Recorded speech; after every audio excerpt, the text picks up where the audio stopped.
Hello everyone. Without any delay, I'm gonna tell you what are the mistakes that I did which you cannot repeat और इनको ना करके you'll be able to clear pre I mean in your first या second attempt max you will be able to clear it. I would say कि आप first में भी कर सकते हो अगर इन पांच चीजों को आप ढंग से करते हो. पहले की चार चीजें तो बहुत इंपॉर्टेंट है प्री से रिलेटेड. उसके बाद जो लास्ट वाली चीज है ये मेन से रिलेटेड है. तो अगर हम फिफ्थ चीज को भी छोड़ भी दें तो these first four things are extremely important. तो विदाउट वेस्टिंग एनी टाइम हम फटाफट इसके अंदर घुसते हैं. मैं आपको बताता हूँ कि क्या क्या चीजें करनी चाहिए. The first thing is P Y Q analysis. देखो मैं आपको एक चीज बताऊं. पी वाई क्यूज एनालिसिस करने से फायदा क्या होता है. सबसे पहला, क्वेश्चंस आर रिपीटेड. जैसे मैं आपको एग्जांपल देता हूँ. एक क्वेश्चन पूछा गया था आई गेस 2017 या 18 में कि आपका जो ये जो है हमारे मिडिवल टाइम पे जो जो हमारे मंगोल्स थे उन्होंने इन्वेड करा था किसके टाइम पे. तो ये वाला जो क्वेश्चन था ये क्वेश्चन था उस टाइम पे 2017 में. इन 2022 सेम सेम चीज पूछी गई बट एज अ ऑप्शन. तो अगर आपने पीवाईक्यू कर रखा होता तो आपको पता होता कि 2022 में जो क्वेश्चन पूछा है वो ऑप्शन गलत है और गलत होने के साथ साथ ऑप्शंस इस उसमें थे. और गलत होने के साथ साथ आपका ऑप्शन अगर वन गलत होता तो ये कट गया, ये कट गया, ये कट गया, ये आंसर रह गया. तो questions are repeated in PYQ. And अगर आप बैठ के देखो आई वुड से कि पिछले 29 से 30 साल के पीवाईक्यूज तो आपको करने हैं. लोग कहते हैं 10 साल करें बट आई वुड से कि 10 साल से ऊपर भी जाएंगे तो और बेनिफिट ही होगा. मार्केट में बुक्स मिलती हैं जिससे आप कर सकते हो. उनमें असॉर्टेड होते हैं. सबसे बड़ी बात की एंशंट है तो सारे एंशंट के पीवाईक्यू आज तक जितने भी आए हैं. मिडीवल है तो सारे मिडीवल के पीवाईक्यू जितने भी आए हैं. That is how you should do. और पीवाईक्यू करने का मतलब यह है कि उनको सॉल्व करा.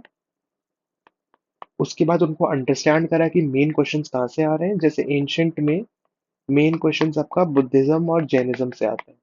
तो यूर अंडरस्टैंडिंग द थीम्स. तो आपने थीम समझे कहाँ कहाँ से क्वेश्चन आ रहे हैं तो आप अपना टाइम वेस्ट नहीं करोगे. वरना एंशंट और मिडिवल तो आप पढ़ते रह जाओ आपका कभी होने नहीं वाला. जैसे आपका पॉलिटी है. पॉलिटी से maximum number of question come from fundamental right and DPSP. In chapter को ही कर लो तो कितनी बार आपके कितने सवाल बन जाए. तो बेसिक सी बात यह है कि आपको थीम्स अंडरस्टैंड करने हैं, क्वेश्चन सॉल्व करने हैं. उनके साथ साथ उनके ऑप्शंस को भी देखना है. अगर ऑप्शंस में कोई टेम्पल का नाम दे रखा है फॉर एग्जाम्पल इन हिस्ट्री और आपको टेम्पल के बारे में कुछ नहीं पता तो आप उसके बारे में जानिए कि किसने बनाया है, क्या आर्किटेक्चर है और उसको अपने नोट्स में लिख लो. और जब आप उसको रिवाइज करोगे हो सकता है वो वाला क्वेश्चन अगर वो वाला टेम्पल अगर स्टेटमेंट में भी पूछा है, ऑप्शन में भी पूछा है यूपीएससी ने, तो हो सकता है कि उसके ऊपर क्वेश्चन भी आ जाए. तो you have to be smart and that is how you can do it PYQ analysis करके. उसके साथ साथ पीवाईक्यू एनालिसिस करके एक फायदा और है जिससे आपको पता चलता है वर्ड्स. वर्ड्स लाइक ओनली, सम, ऑल. आप इनको पता चलता है कि कितने वर्ड्स ये वाले वर्ड शो होते हैं. तो ये वाले मोस्टली गलत होता है, मोस्टली गलत होता है, सब में सही होता है. मैं आपको बताऊंगा कि ये मैं आपको बोल दूं कि ट्रिक्स है ये सब है. I don't want that. You have to analyse yourself. और खुद से एनालाइज करके जब आप समझोगे तो वो ट्रिक्स ट्रिक्स जो होंगी वो आपके लिए बनेंगी. एंड ट्रिक्स जो होती है वो सब्जेक्टिव होती है. They are not objective. मैं ट्रिक बता दूंगा आप जाके करोगे आपसे गलत हो जाएगा. इनफैक्ट मुझसे भी कई बार गलत हो जाएगा. पर जब आप समझते हो खुद से करने पे, खुद से पीवाईक्यूज देखते हो, वर्डिंग्स देखते हो, not only questions, wording, framing. तो ये सब चीजें बहुत इंपॉर्टेंट होती हैं. तो इसके साथ साथ आपने पीवाईक्यू कर लिया फॉर एवरी सब्जेक्ट. उसके बाद हम समझेंगे अंडरस्टैंडिंग थीम. सेम ये पीवाईक्यू का ही पार्ट है. आप थीम समझेंगे मोस्ट ऑफ द क्वेश्चंस कहाँ से आ रहे हैं. And you will be able to understand कि 30 से 35 क्वेश्चन के आगे आपको नहीं आता है. अब आप जब 85, मैंने हमेशा बताया 85 से 95 क्वेश्चन का हमारा टारगेट है. तो बाकी जितने आप 60 क्वेश्चन अटेम्प्ट करोगे ये सारे आपका इंटुइशन बेस्ड रहेंगे. तो आपको कैसे करना है ये, आपका थीम्स अंडरस्टैंड कैसे होंगी, सारा पीवाईक्यू से ही रिलेटेड है। आई थिंक अगर मैंने पीवाईक्यू करा होता बहुत पहले एग्जाम निकाल चुका होता, नहीं निकाल पाया जस्ट बिकॉज कि मुझे पीवाईक्यू का इतना नहीं पता था। तो I would say to you कि आप पीवाईक्यू को अच्छे से करो and that is how you will be able to crack it. Third is mocks review. देखो मॉक्स को आपने सॉल्व किया, परफेक्ट। बट अगर अब इस मॉक को जो आपने सॉल्व किया है इसमें से अगर एक भी क्वेश्चन अगर आया, तो ऐसा नहीं होना चाहिए कि आपको ना आए।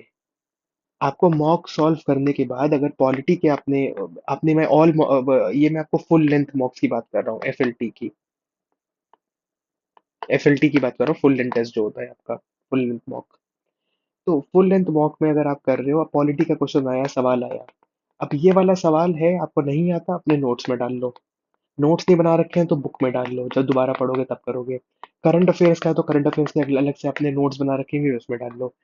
ऐसा ना हो कभी भी ये सोचो कि ये तो अब मैंने पढ़ लिया, अब अगली बार आ जाएगा, अगर ऐसा होता तो आप कभी नोट्स बनाते नहीं।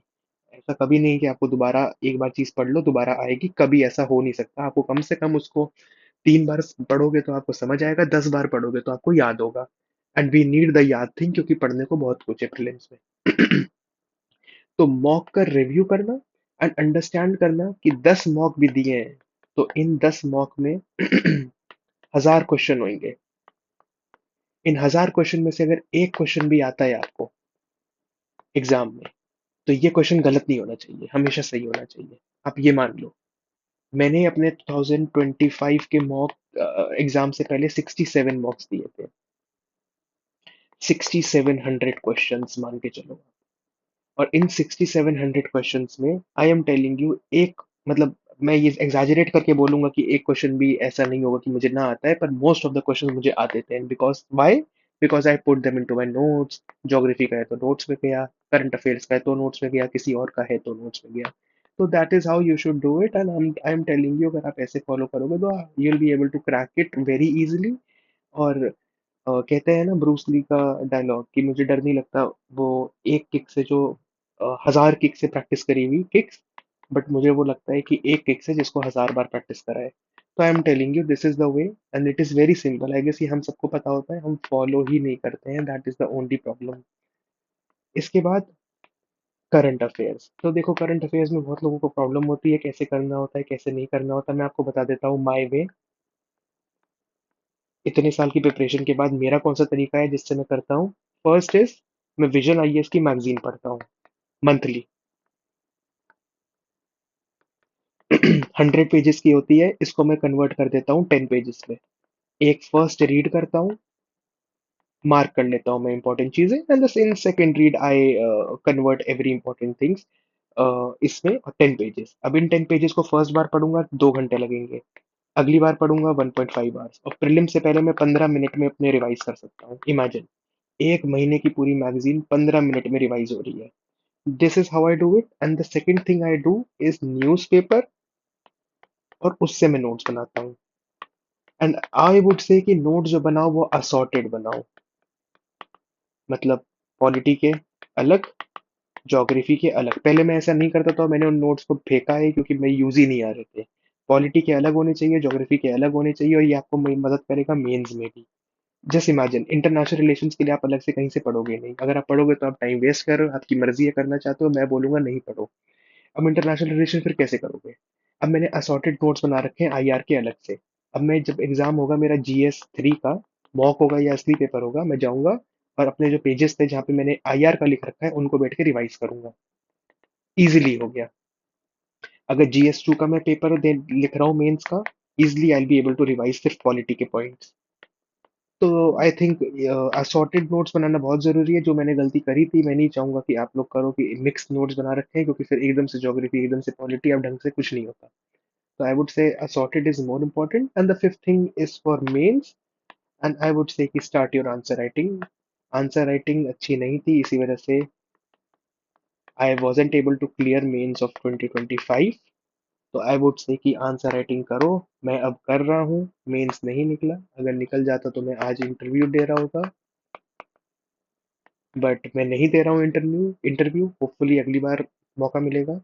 बट आई वुड से कि मेंस की प्रैक्टिस करने के लिए आपको आंसर राइटिंग करना बहुत ज़रूरी है। एंड सो या these 5 things are the thing which are most important, and I think ये पहले की जो 4 चीज़ें हैं ये इतनी इंपॉर्टेंट है, अगर पता होता तो मैं आप बहुत पहले निकाल सकते हो, इनफैक्ट फर्स्ट अटेम्प्ट पे भी निकाल सकते हो, क्योंकि प्रीलिम्स जो गेम है वो नॉलेज का नहीं है। आई am telling you, prelims is not game of knowledge. अगर नॉलेज का होता तो इन हम लोगों को 60 to 70 क्वेश्चंस आते होते। पर people who clear prelims, I have talk to people who have clear prelims, 30 से ऊपर नहीं आता। अगर 30 से ऊपर नहीं आता तो नॉलेज का तो गेम ही नहीं है। ये 60 क्वेश्चन जो हम कर रहे हैं वो इंटुइशन, हल्की सी knowledge, smart work, decision making and guess work, अगर हम ये कर रहे हैं तो प्रीलिम्स नॉलेज का गेम नहीं है। बेमतलब में रिसोर्स के पीछे मत भागिए, you have to do all of these things. ये करोगे तो I am telling you you gonna clear it very easily, very easily. I am telling you very easily, क्योंकि मैंने करा है, फेल होने के बाद करा है, इस तब भी मैं आपको बोल रहा हूँ very easily. So that's for all.